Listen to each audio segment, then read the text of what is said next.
বরিশালে একটি আবাসন প্রতিষ্ঠানের ব্যবস্থাপনা পরিচালককে এমডি কার্যালয়ে ঢুকে শারীরিক লাঞ্ছনা ও মারধর করার অভিযোগ উঠেছে এক যুবদল নেতার বিরুদ্ধে। অন্ধকোষ এমনভাবে চেপে ধরছে আমার শ্বাসরোধ হয়ে যাওয়া মারা যাওয়ার উপক্রম হয়েছে। এরপর আমাকে চেয়ার থেকে ফেলে দেয়, আমি নিচে ফেলাই, আমার বুকে পাড়া দিয়ে ধরে, গলা পাড়া দিয়ে ধরে। আমি যদি ওখানে বলতাম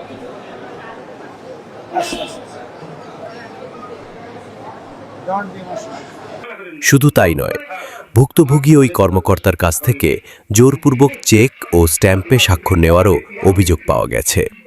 সম্প্রতি সামাজিক যোগাযোগ মাধ্যমে এই ঘটনার একটি সিসিটিভি ফুটেজ ছড়িয়ে পড়লে তা ব্যাপক চাঞ্চল্যের সৃষ্টি করে।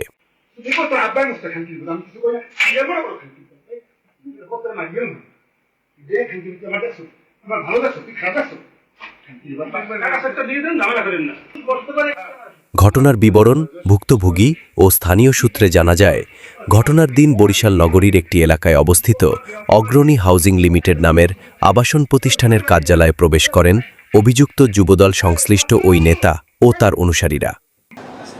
আমাকে হত্যার চেষ্টা করে এবং বলে যে সে আমাদেরকে চেক দেবো কেন? যাই হোক, আমি তো ওই অবস্থায় তো জীবন বাঁচানো আমি বড় মনে করছি, যার জন্য আমি আমার ড্রয়ার থেকে চেক করলাম, বললাম যে আমাকে ছাড়ো, আমি চেক তো বের করতে হবে, তারপর তো তোমাকে চেক দেবো। তারপরে ছাড়লো, আমার পিওন এসে আমাকে ধরিয়ে উঠাইলো। উঠাবার পরে আমি ড্রয়ার থেকে চেক বের করলাম, বের করিয়া করার পরে সে প্রথম একটা চেক দিল ব্লাঙ্ক, আর একটা চেক দিল পরে লেখাইয়া 70 লক্ষ টাকা। এরপরে তার পকেট থেকে 2 সেট স্টাম্প বের করলো, স্টাম্প বের করে এক সেটে 3 পাতা, 6টা পাতা আমার স্বাক্ষর নিল, আমার সিল নিল, নিয়ে আমাকে বললো যে এখন আমাদের সাথে থানায় যাবে, যে সালিশ বাঁধবি, যে আমি তোর কাছে টাকা পাই, সালিশ হবে থানার মাধ্যমে এবং আমার কাছে ডকুমেন্ট আছে, থানায় এসে সালিশ হইবে। তা আমি এক পর্যায়ে প্রথমে আমি থানায় দ্বিমত প্রকাশ করি যে যা হওয়ার হয়ে গেছে, যদি তোমার কোনো কথা থাকে আমার বলো, আমি দেখি কী করতে পারি, না তোর থানায় যেতে হবে। এদিকে তারা ফোনে হয়তো কারোর সাথে যোগাযোগ করতেছিল, তাদের একজনে, সে আবার বলতে না ভাই বলছে থানায় নিয়ে যেতে। এরপর আমাকে থানায় নিয়ে গেল, থানায় নিয়ে ওসি সাহেব ছিলেন না, ওসি তদন্তে ঢুকে বসার পরে উনি বললো যে আমি এর কাছে টাকা পয়সা পাই, আমরা থানার মাধ্যমে সালিশি করতে চাই। তো ওসি তদন্তে বললো যে আমার কাছে তো কোনো অভিযোগ নাই, অভিযোগ ছাড়া আমি কাউকে সালিশি করবো। বললো যে আমি অভিযোগ দেবো এখন। বলে আমাকে বসাই রেখে উনি অভিযোগ দিল। অভিযোগ দেওয়ার পরে 5 তারিখ, আজকে সালিশির ডেট হয়েছে রাত 8টায়। তো আমি ওখানে এই যে আমার রুমে মব হয়েছে বা জোরপূর্বক সই স্বাক্ষর দিয়েছে, আমি কিছুই ব্যক্ত করি নাই, কারণ আমার জীবনের নিরাপত্তা ছিল না। কারণ আমি যদি ওখানে বলতাম,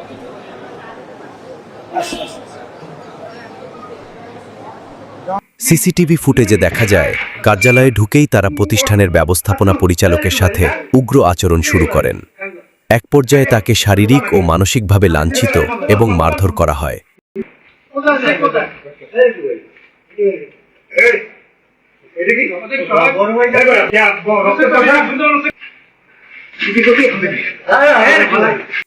অভিযোগ রয়েছে, মারধরের পর প্রাণনাশের হুমকি দিয়ে ওই কর্মকর্তার কাছ থেকে জোরপূর্বক কয়েকটি ব্যাংক চেক এবং খালি স্ট্যাম্পে স্বাক্ষর করিয়ে নেওয়া হয়।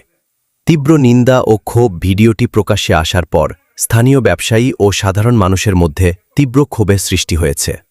দিনদুপুরে একটি ব্যবসায়িক প্রতিষ্ঠানে ঢুকে এভাবে মারধর ও চাঁদাবাজি স্টাইলে চেকে সই নেওয়ার ঘটনায় নগরীর নিরাপত্তা নিয়ে প্রশ্ন তুলেছেন অনেকে। ব্যবসায়ী নেতারা এ ঘটনার সুষ্ঠু তদন্ত এবং দোষীদের দ্রুত দৃষ্টান্তমূলক শাস্তির দাবি জানিয়েছেন। প্রশাসনের বক্তব্য এই বিষয়ে স্থানীয় আইনশৃঙ্খলা রক্ষাকারী বাহিনীর পক্ষ থেকে জানানো হয়েছে, ঘটনার সিসিটিভি ফুটেজ তারা সংগ্রহ করেছেন।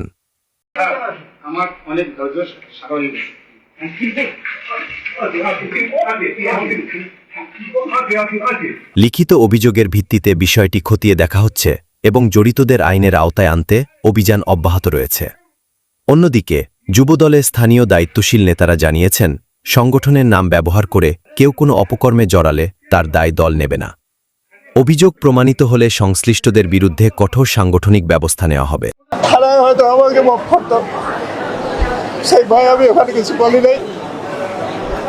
পরে ওই সালিশ ব্যাংকে থানা থেকে চলে আসছি, চলে আসার পরে আমি 3-4 দিন একেবারে বিমর সমস্যায় ছিলাম। এমন ঘটনা ন্যাক্কারজনক ঘটনা আমি কাউকে জানাইতে পারছিস, ভয় পাইতেছিলাম। সর্বশেষ এক বছর আমার বড় ভাই আত্মীয়, আমি তার শরণাবদ্ধ হয়ে সে বললো যে সালিশ টালিশ যাই হোক, তুমি যেহেতু চেক নিয়েছে স্টাম্প নিয়েছে, তুমি আগে মামলায় যাও। পরে আমি কোর্টে মামলা করি গত বৃহস্পতিবার। যেহেতু তারা আমার কাছে এটা চাঁদা আমার কাছে তার কোনো লেনদেন নাই। সে আমার ব্যবসার সাথে ছিল ঠিকই, তো সেটা 3 বছর আগে তার সাথে আমার লেনদেন ক্লিয়ার হয়ে গেছে। আসলে তাদের ভিতরে একটা দ্বন্দ্ব ছিল, একটা ডেভেলপার কোম্পানি, তারা নিজেরা চালাতো, তাদের ভিতরে আর্থিক তাদের ভিতরে ঝামেলা ছিল। তো এর পরিপ্রেক্ষিতে ঘটনাটা ঘটে থাকতে পারে। আমরা ঘটনাটা নিবিড়ভাবে এটা খতিয়ে দেখছি এবং যারা এটার সাথে জড়িত, যে হামলায় অংশগ্রহণ করেছেন, অবশ্যই তাদের বিরুদ্ধে কঠোর ব্যবস্থা নেওয়া হবে এবং খুব দ্রুতই আপনারা এর ফলাফল দেখতে পাবেন বলে আশা করছি। দেখো, সালিশ ব্যবস্থা যাই হোক, যেহেতু তোমার কাছে 70 লক্ষ টাকার একটা লিখিত চেক নিছে জোরপূর্বক, আবার একটা ব্লাঙ্ক চেক নিছে এবং 2 সেট বলতে সে যেটা মেন করছে 3টা 6টা স্টাম্প। আমি তখন বললাম যে এটা তোমাকে অবশ্যই কোর্টে যেতে হবে, কোর্টে যাও, তারপর সালিশ যদি হয়, তুমি যদি মানো, তারা যদি মানে